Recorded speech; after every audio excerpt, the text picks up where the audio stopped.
The Qatari cyber attack on Americans, Europeans, Arabs, and even Bollywood actresses is unprecedented for three reasons.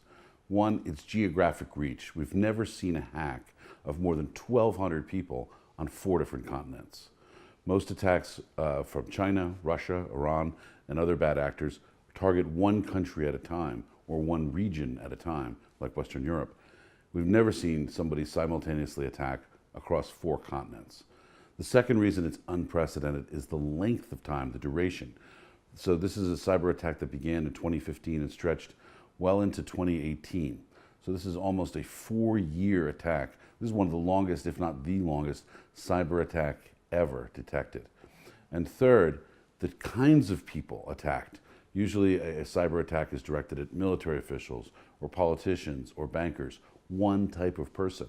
But this Qatari attack ranges from close friends of President Trump to Bollywood actresses and everyone in between, DC lobbyists, military officials, NATO officials in Europe, and so on. So it's unprecedented in length of time, in geographic reach, and in diversity of people.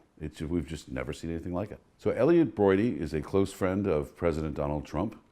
And he was deputy finance chairman of the RNC, the main fundraiser for the Republican Party, the president's party.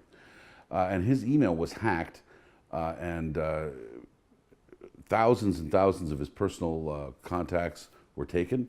Thousands of his private emails were seized, organized into categories, and presented to the media to embarrass him, to demean him, to shame him, to drive him from American public life. And it succeeded. He had to resign as finance chairman of the Republican Party. And as a result, he decided to sue in the US federal court to attack the hackers. The hackers tried to disguise their identity by using various proxy servers around the world so that the victims would never know where these attacks are coming from. However, they made several technical mistakes. For example, they were using a virtual private network, a VPN, as they call it in the business, in which the mask slipped a few times. And that they were able to reveal, ultimately, it traced back to Doha, the capital of Qatar. So the hackers used something called spear phishing, phishing with a PH.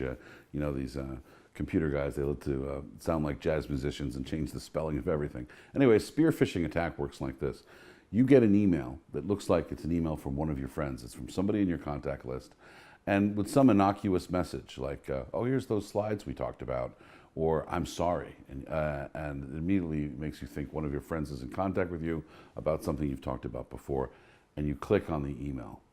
And either in the email itself or in an attachment launches executable code, which runs silently in your machine and begins gathering, harvesting all of the data in your computer. Sometimes it includes what's called a keylogger, in which it notes every single key that you press on your keyboard, and it will transmit that information back to the hackers in real time for as long as that program runs, sometimes for months or even years. It's almost identical. A spear phishing attack is a very common form of attack because the victim unwittingly enables the attack by opening the email or clicking on the attachment, participating in some way with the attack. And it's able to get past the firewalls and the security measures. Most people are just not that sophisticated.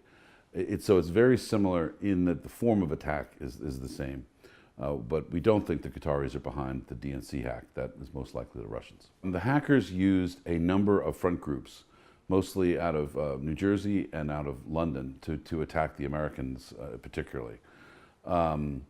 There's a forensic team that was hired by Elliot Broidy, if you remember the Republican fundraiser who was hacked, that was able to discover a number of technical links showing that the Qatari government was in fact behind the hack. Jamal Ben-Ammar was the UN envoy to the conflict in Yemen, which is a civil war between the legally recognized government, and he's backed by the Saudis and the Emiratis, and on the other side are the Houthi rebels, which are backed by Iran and by Qatar. Ben-Ammar was ultimately fired from his UN position because he was suspected of taking money from one side and not being an impartial observer. Since then, Ben-Ammar had his shingle out trying to make money and went to work for the Qataris. Under Ben-Ammar's direction, the hacking team was assembled.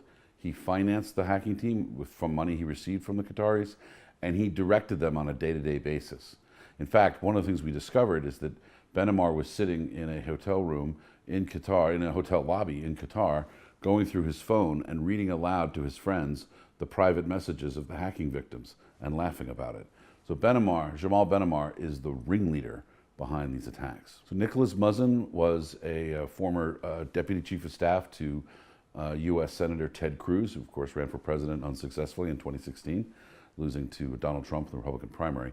And after that, Muzzin left the senator's staff and went to work for the government of Qatar.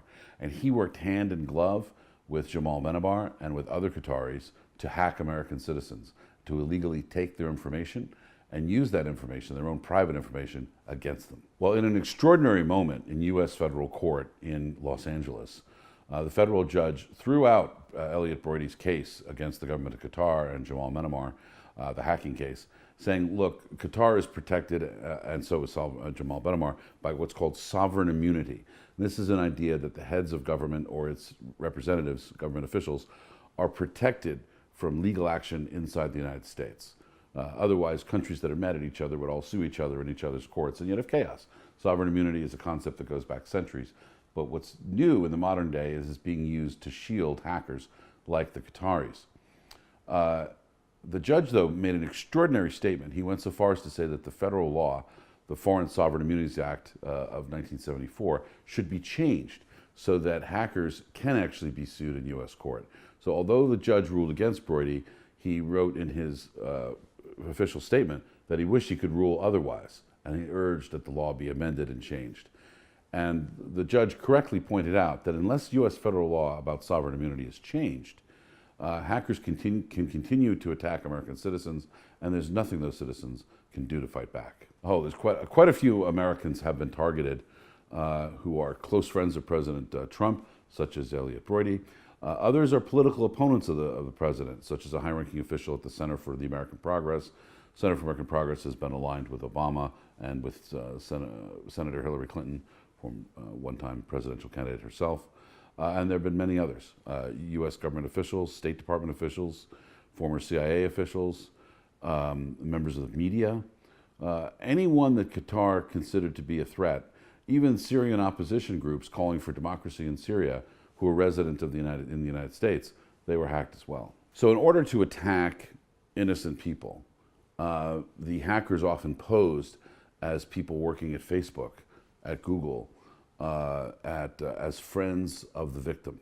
And so in disguise, they approached their victims and fraudulently induced them into clicking on the attachment, opening the email, and in some way opening the door electronically into their private lives. And thus, through that open electronic door, walks the hackers. So that's been a real puzzle to investigators. Why were the Bollywood actresses targeted?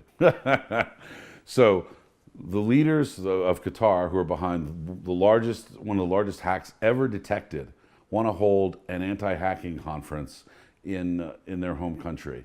This is like Bluebeard the pirate deciding to hold a conference on piracy. It really shows the Qataris, I guess, have a sense of humor.